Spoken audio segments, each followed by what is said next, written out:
새벽 3시 조용한 주택가의 한 대의 검은 밴이 멈춰섰습니다. 차에서 내린 두 사람은 72세 할머니의 집을 향해 조용히 다가갔습니다. 손에는 서류철과 열쇠 뭉치, 그리고 이상한 보온병을 들고 있었죠. 그런데 놀랍게도 이 두 사람은 다름 아닌 할머니의 며느리와 아들이었습니다. 그들이 나눈 대화를 들어보시죠. 진정제 타서 드릴 거예요.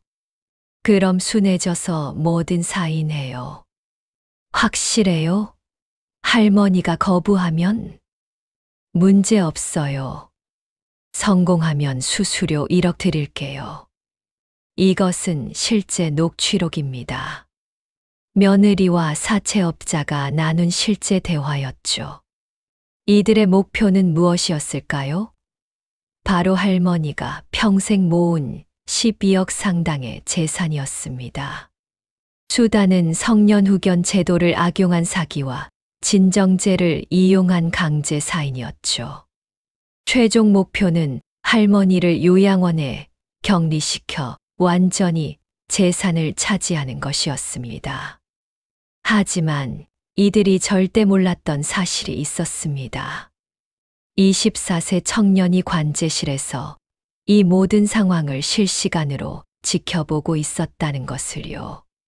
할머니 집에 설치된 스마트 초인종은 모든 대화를 녹화하고 있었고, 지역신문 기자는 이미 이 사건을 추적하며 증거를 수집하고 있었습니다. 그리고 결정적인 순간, 며느리가 시어머니에게 던진 충격적인 말이 있었습니다. 어차피 어머니 돌아가시면 다 우리 거잖아요. 이에 대한 할머니의 대답은 이랬습니다.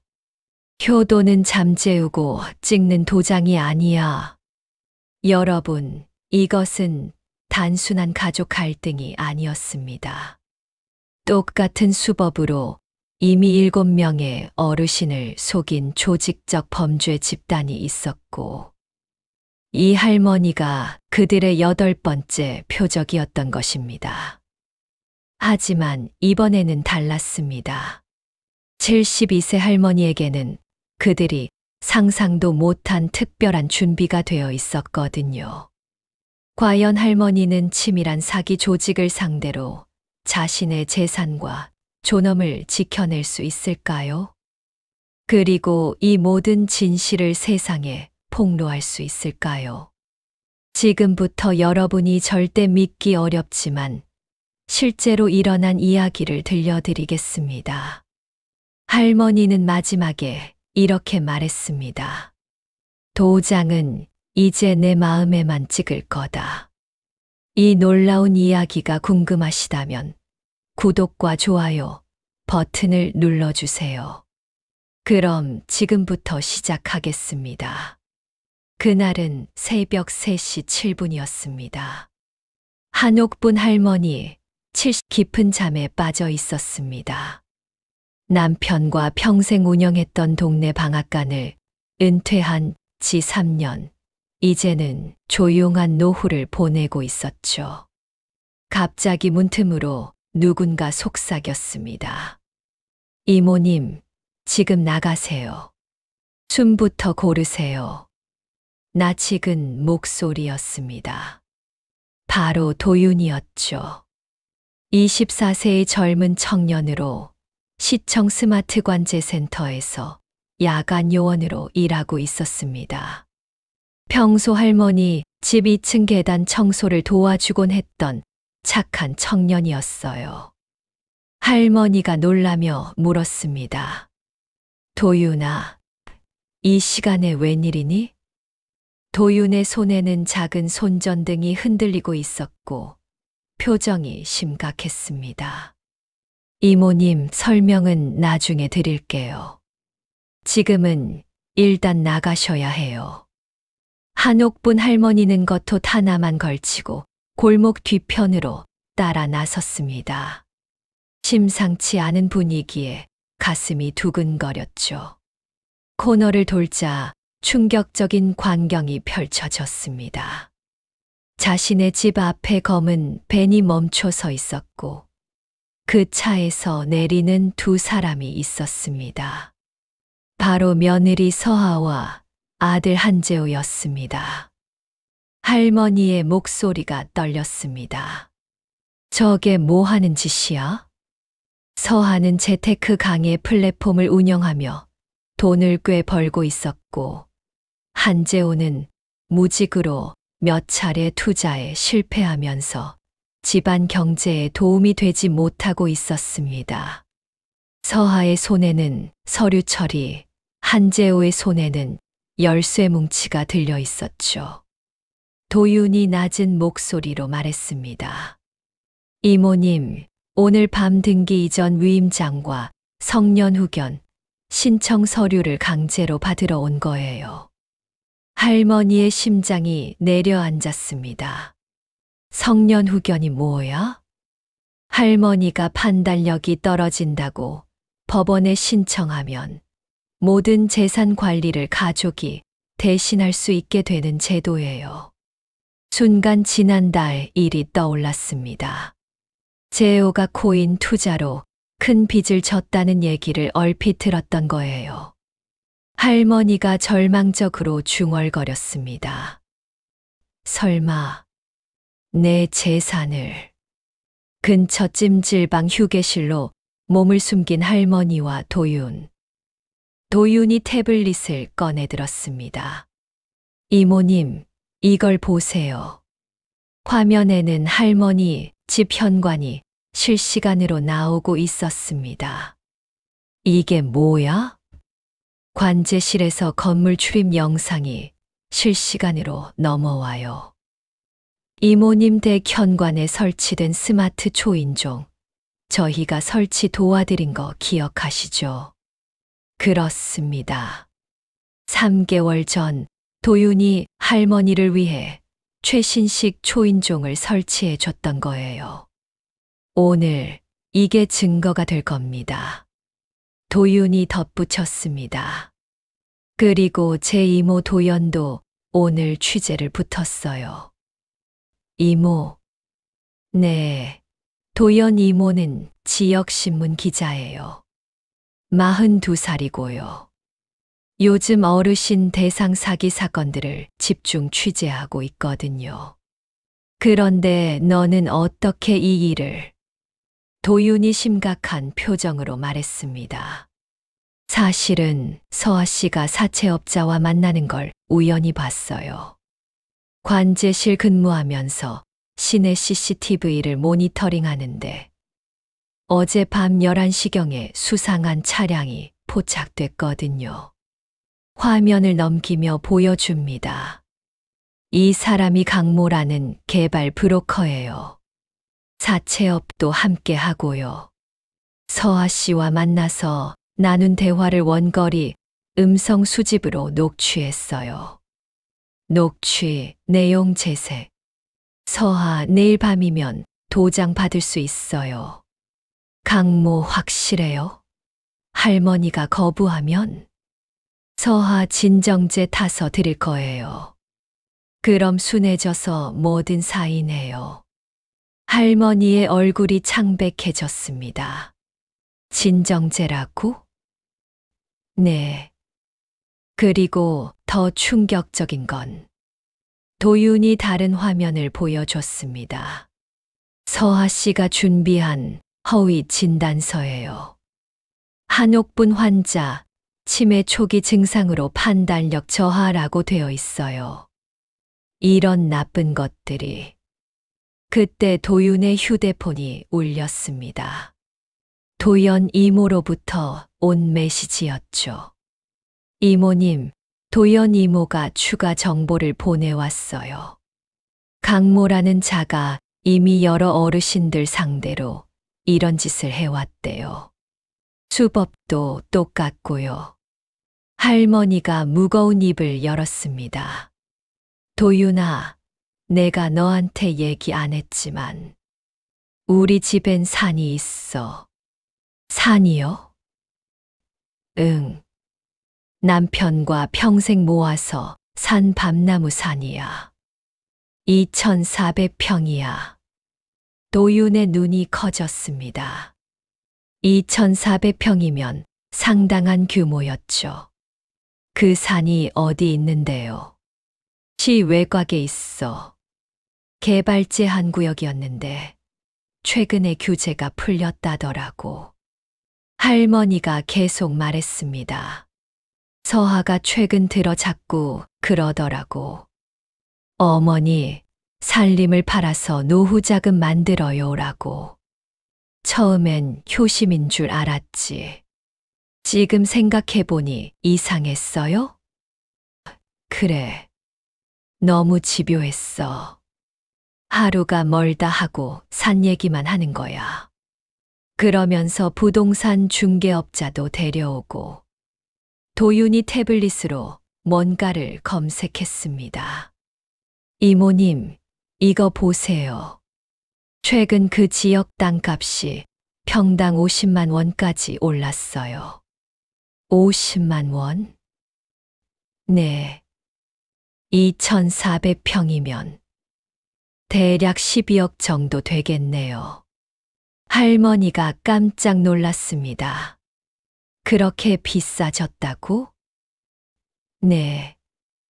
그런데 서하 씨의 진짜 계획은 파는 게 아니에요. 도윤이 추가 자료를 보여줬습니다. 강모라는 개발 브로커가 그 산을 통째로 담보로 잡을 계획이에요.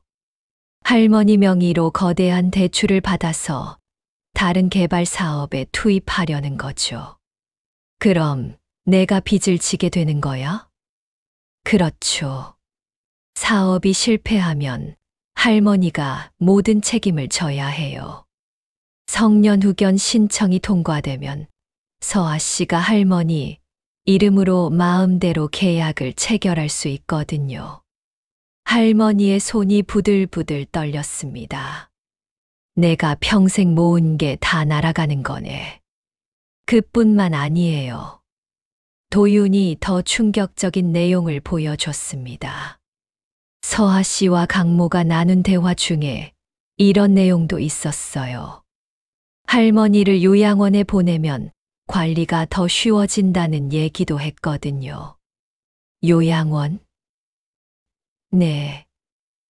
재산을 모두 처리한 후에는 할머니를 요양원에 보내서 아예 접근을 차단할 계획인 것 같아요. 할머니가 고개를 떨어뜨렸습니다. 내가 그동안 서하를 얼마나 잘해줬는데. 제오 장가 보낼 때도 예단도 다 해주고 집도 사주고. 이모님. 그런데 이제 와서 날 이렇게 속이다니. 도윤이 계획을 설명했습니다. 이모님, 내일 오후에 동네 경로당에 자연스럽게 나타나세요. 왜? 서하 씨가 이모님이 멀쩡하다는 걸 확인하고 더 확실한 수단으로 넘어올 거예요. 바로 진정제예요. 그럼 위험하잖아. 그 순간을 우리가 잡을 거예요. 스마트 초인종, 실내 보이스 레코더, 그리고 관제 연동으로 모든 걸 녹화할 겁니다. 도윤이 작은 녹음기를 꺼내서 보여줬습니다. 이모님은 절대 사인하지 마시고 대답만 하세요. 사인 대신 질문으로 시간을 벌어야 해요. 무슨 질문? 서류 내용을 큰 소리로 읽어보세요. 이게 뭐야? 왜 이걸 써야 해? 라고 계속 물어보시고요. 다음 날 오후 할머니는 일부러 시장에 나가 동네 사람들을 만났습니다. 한옥분 어르신, 괜찮으세요? 어제 얼굴 안 보여서 걱정했어요. 소문은 빠르게 퍼졌죠. 할머니가 건강하고 멀쩡하다는 것이 동네 전체에 알려졌습니다. 저녁 8시 50분, 현관 카메라에 서하와 제오가 포착됐습니다. 딩동. 초인종 소리와 함께 서하의 목소리가 들렸습니다. 어머니, 저예요. 문 열어주세요. 할머니가 문을 열자 서하는 평소와 다름없는 미소를 지으며 말했습니다. 어머니, 오늘 컨디션이 어떠세요? 잠은 잘 오시고요? 응, 괜찮다. 서하가 보온병을 꺼내 들었습니다. 어머니, 이거 드세요. 밤에 잠 잘 오게 돕는 특별한 차예요. 재호도 어색한 미소를 지으며 덧붙였습니다. 엄마, 서하가 어머니 생각해서 직접 끓인 거예요. 하지만 할머니는 이미 모든 걸 알고 있었습니다. 거실 테이블 위에 위임장과 후견 서류가 펼쳐졌습니다. 서하가 능숙하게 설명했습니다. 어머니, 복잡한 건 신경 쓰지 마시고 도장만 찍으시면 돼요. 병원이나 은행 업무 제가 다 대신 처리해 드릴게요. 할머니가 서류를 들여다보더니 물었습니다. 내가 글을 못 읽는 줄 아니? 서하의 미소가 살짝 굳었습니다. 그런 게 아니라 어머니가 편하시라고. 재호가 떨리는 목소리로 끼어들었습니다. 엄마, 우리 다 잘 되자고 하는 거예요. 하지만 할머니는 천천히 큰 소리로 서류를 읽기 시작했습니다. 전권임, 기간의 정함 없음, 모든 재산에 대한 처분권. 현관의 링 초인종이 빨간 점으로 깜빡이고 있었습니다. 녹화 중이었죠. 야, 이거 내 산까지 다 넘기라는 소리네? 서하가 당황하며 말했습니다. 어머니, 그냥 관리를 도와드리는 거예요. 관리, 여기 보니까 매각 권한도 있네? 내가 모르는 사이에 팔아도 된다는 뜻이야. 재호가 식은땀을 흘리며 대답했습니다. 엄마, 그런 게 아니라. 할머니가 계속해서 큰 소리로 읽었습니다. 성년 후견인 지정. 피성년 후견인은 법률행위에 제한을 받는다. 이게 뭔 소리야? 내가 바보가 되었다는 소리야? 서하가 점점 조급해지기 시작했습니다. 어머니, 너무 깊게 생각하지 마시고. 그때 할머니가 보온병을 가리키며 물었습니다. 그 차 먼저 마셔볼까? 할머니가 뚜껑을 열고 코를 가까이 댔습니다. 국화차라고 했지. 근데 냄새가 좀 이상한데. 서하의 얼굴이 창백해졌습니다. 뭐가 이상해요? 아티반 냄새가 나네. 왜 진정제 냄새가 섞였지? 순간 정적이 흘렀습니다. 서하의 눈동자가 흔들리기 시작했습니다. 어머니, 그게 아니라. 바로 그때 초인종 스피커에서 또렷한 목소리가 흘러나왔습니다. 서하 씨, 보온병에 섞인 성분 분석 결과 확보했습니다. 도윤의 목소리였습니다. 문 앞에서 대기 중이니 차분히 얘기하시죠. 서하가 벌떡 일어나 현관으로 달려갔습니다. 손으로 카메라를 가리려고 했지만 이미 늦었죠. 야, 너희들 뭐 하는 거야? 재호가 떨리는 목소리로 말했습니다. 서하, 이게 뭐야? 정말로 진정제를 탔어. 닥쳐, 지금 상황이 이런데. 서하가 재호에게 소리쳤습니다. 내가 빚진다고 난리치지만 않았어도 이런 짓 안 했을 거야. 이때 할머니가 조용히 말했습니다. 그래, 빚이 얼마나 되는데. 재호가 고개를 숙였습니다. 엄마, 미안해. 얼마냐고 물어봤어. 3억. 3억 5천. 할머니가 한숨을 내쉬었습니다. 3억 5천 때문에 어미를 독먹이려고 했어. 서하가 다시 소리쳤습니다. 독이 아니라 그냥 잠깐 진정시키는 거였어요.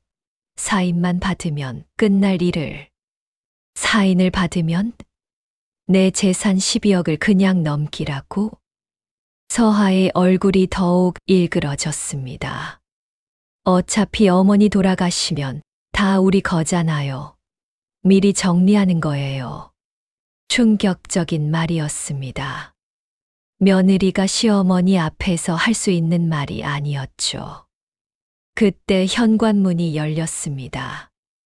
문이 활짝 열리자 파출소 순찰팀과 도연 기자가 동시에 들어왔습니다. 모두 그 자리에 그대로 계세요. 경찰관이 엄중하게 말했습니다. 도윤이 관제센터에서 전송된 출입음성 로그를 보여줬습니다. 어젯밤 11시 사채업자 강모 씨와 만난 녹취입니다. 녹취 재세. 서하 내일 밤 어르신 사인 받는다고 했죠. 강모 확실해요. 실패하면 우리도 곤란해요.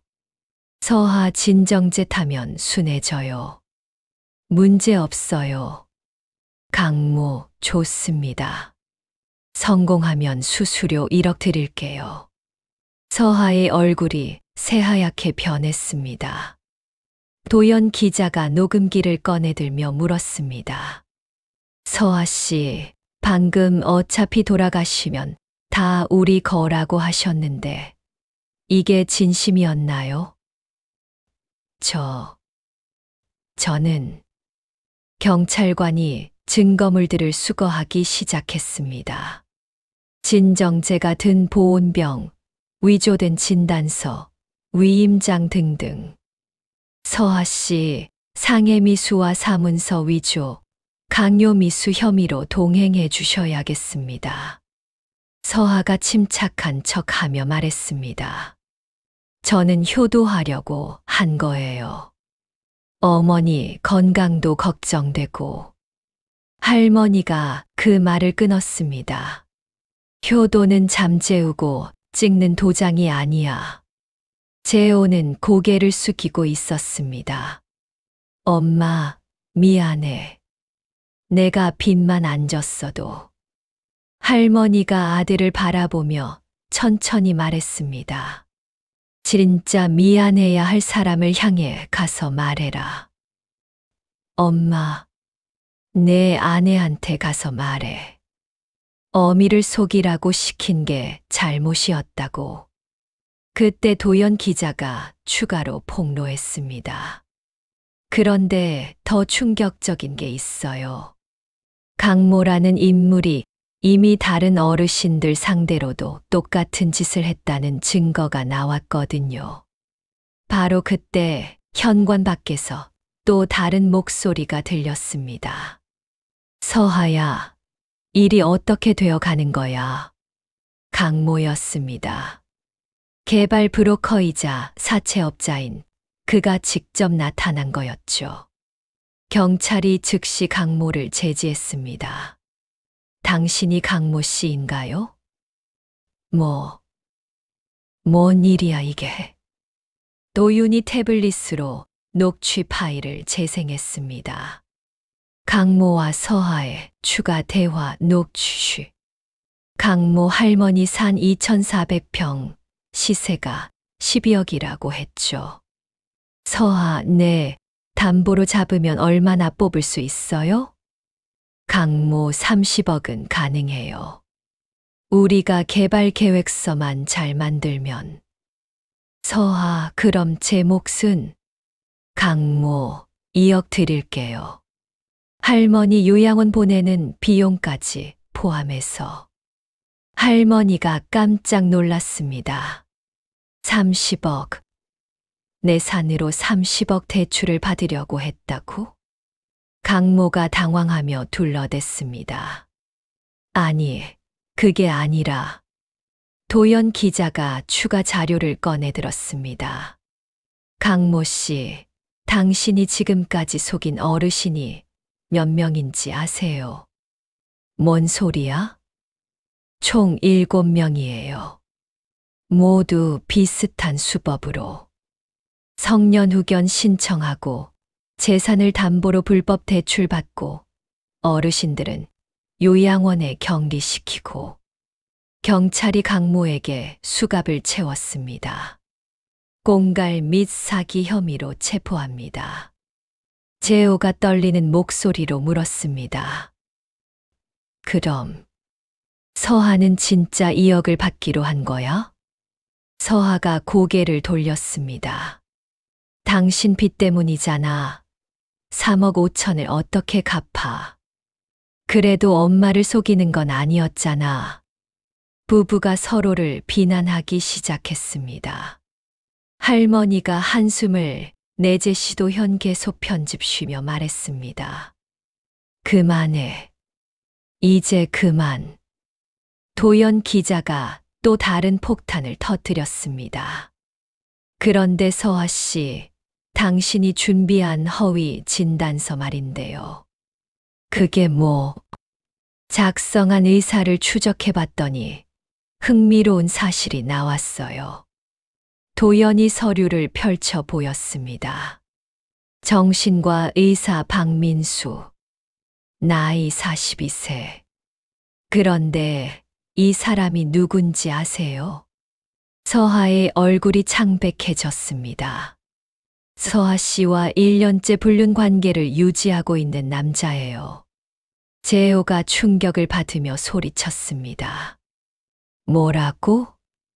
호텔 출입 기록, 휴대폰 통화 내역, 계좌, 이체 내역까지 다 확보했어요. 할머니도 깜짝 놀랐습니다. 불륜, 서하가. 도연이 계속 설명했습니다. 더 충격적인 건 이 박민수라는 의사도 강모의 사기 네트워크에 속해 있다는 거예요. 허위 진단서를 써주고 건당 500만 원씩 받았대요. 재호가 서하를 노려보며 소리쳤습니다. 야, 너 정말로 바람 피웠어. 그게 중요한 게 아니라 중요하지. 내가 빚 때문에 고생할 때 너는 딴 남자랑. 서하가 발끈했습니다. 당신이 맨날 집에서 놀고 먹으니까 답답해서 그랬어. 박민수는 성공한 의사라고. 그래서 엄마까지 속이자고 한 거야? 할머니가 조용히 말했습니다. 그럼 이 모든 게 너희 둘이 짜고 친연극이구나. 서하가 고개를 저었습니다. 아니에요. 박민수는 진단서만 써준 거고. 거짓말하지 마. 호텔비까지 내가 냈잖아. 재호가 소리쳤습니다. 경찰이 둘을 제지했습니다. 조용히 하세요. 진술은 서에서 따로 받겠습니다. 도윤이 할머니께 작은 목소리로 말했습니다. 이모님, 많이 충격받으셨죠? 할머니가 고개를 저었습니다. 아니야. 오히려 시원하다. 이제야 진실을 알게 됐구나. 도연 기자가 마지막 폭탄을 준비하고 있었습니다. 그런데 정말 마지막으로 보여드릴 게 있어요. 서류 봉투에서 요양원 계약서를 꺼내들었습니다. 이건 뭐야? 할머니가 물었습니다. 서하 씨가 이미 작성해둔 요양원 입소 계약서예요. 할머니 몰래 미리 준비해뒀더라고요. 재호가 서하를 노려봤습니다. 야, 이것도 내가 한 거야? 서하가 변명했습니다. 어차피 나중에 필요할 거라고 생각해서. 할머니가 계약서를 받아 읽어봤습니다. 입소 기간 무기한, 외부 면회, 가족 승인 필요, 개인 소지품, 없음. 이게 무슨 감옥이야? 도연이 설명했습니다. 여기가 문제예요. 이 요양원은 강모와 연결된 곳이에요. 일종의 격리 전문 시설이라고 보시면 돼요. 격리. 네. 재산을 빼앗은 어르신들을 외부와 차단시키는 역할을 해요. 가족이 허락하지 않으면 누구도 면회할 수 없거든요. 할머니의 표정이 굳어졌습니다. 그럼 나를 거기 가둘 생각이었다는 거네? 서아가 급하게 말했습니다. 가두는 게 아니라 편안하게 지내시라고. 편안하게 면회도 못 받게 하면서 도윤이 추가 정보를 제공했습니다. 이모님, 더 충격적인 건 비용이에요. 월 300만 원이에요. 300만 원? 네.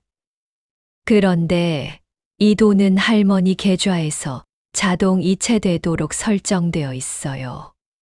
할머니가 계산해 봤습니다. 그럼 1년에 3,600만 원?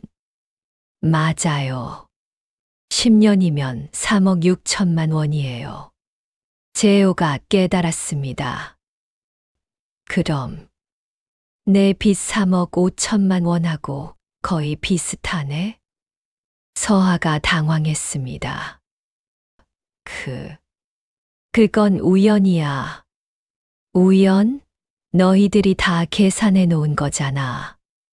할머니가 한숨을 내쉬었습니다. 그러니까 내 평생 모은 재산으로 내 빚을 갚고 나는 감옥 같은 곳에서 죽을 때까지 갇혀 살라는 소리구나. 서아가 고개를 숙였습니다. 어머니, 정말 그럴 생각은 아니었다고. 그럼 이 계약서는 뭐야? 새벽 2시 파출소에서 진술이 마무리되었습니다.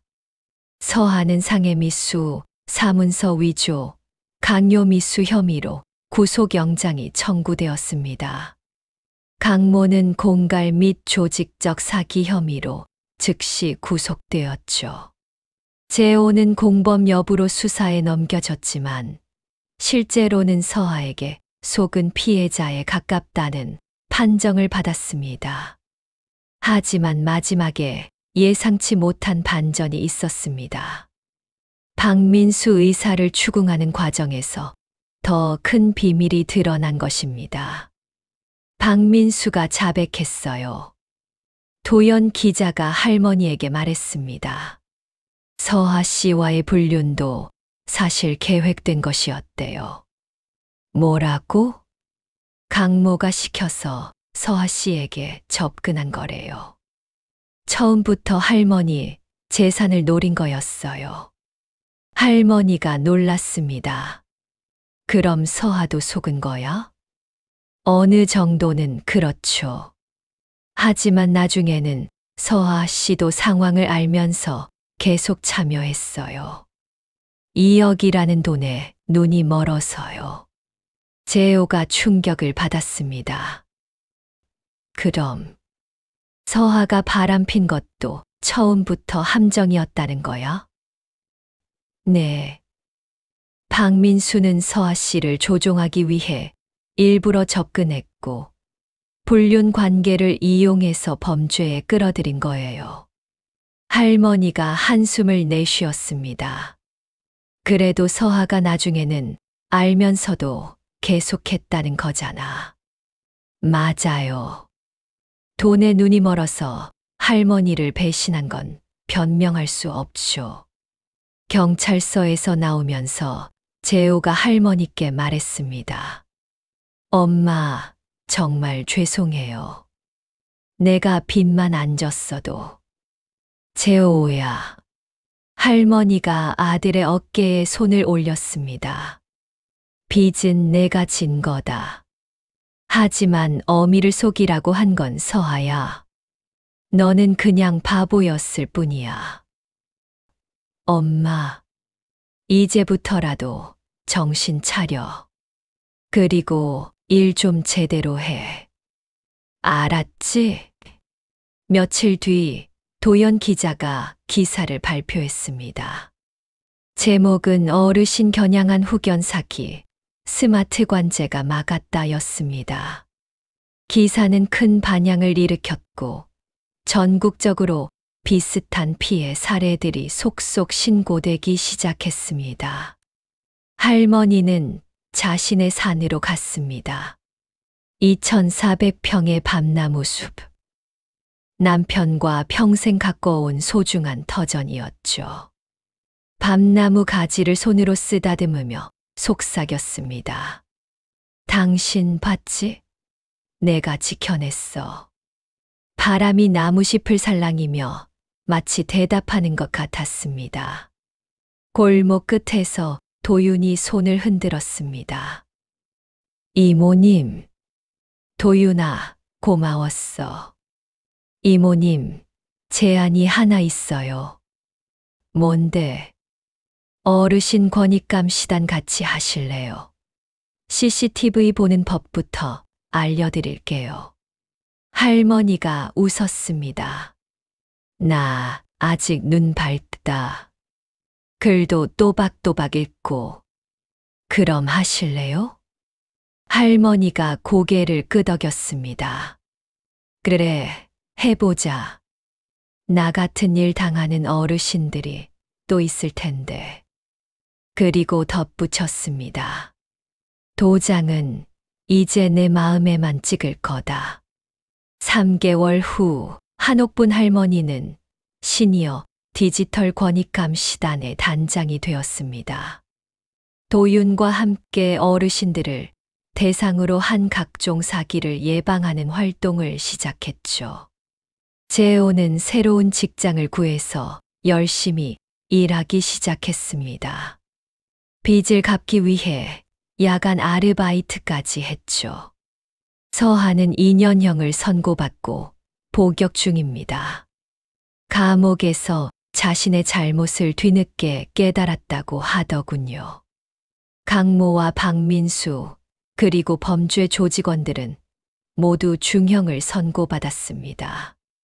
그들이 속인 7명의 다른 어르신들도 모두 재산을 되찾을 수 있었습니다. 1년 후 봄이 왔습니다. 할머니는 자신의 밤나무 산에서 젊은 사람들과 함께 디지털 리터러시 교육 캠프를 열고 있었습니다. 어르신들 스마트폰으로 이상한 메시지가 오면 일단 의심하세요. 자녀들이 갑자기 돈 얘기를 꺼내면 한 번 더 생각해 보세요. 그리고 무엇보다 혼자 결정하지 말고 믿을 만한 사람과 상의하세요. 참가한 어르신들이 고개를 끄덕이며 열심히 듣고 있었습니다. 도윤이 할머니에게 말했습니다. 이모님, 벌써 500명이 넘는 어르신들이 교육을 받으셨어요. 그래, 다행이다.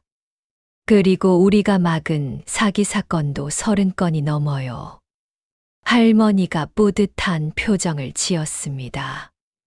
내가 당한 일이 헛되지 않았구나. 그때 재호가 찾아왔습니다. 엄마, 재호야, 일 끝났어. 네. 오늘 월급 받았어요. 재호가 봉투를 내밀었습니다. 빚 갚는 데 쓰세요. 할머니가 봉투를 돌려주었습니다. 내가 갚아야 할 빚이야.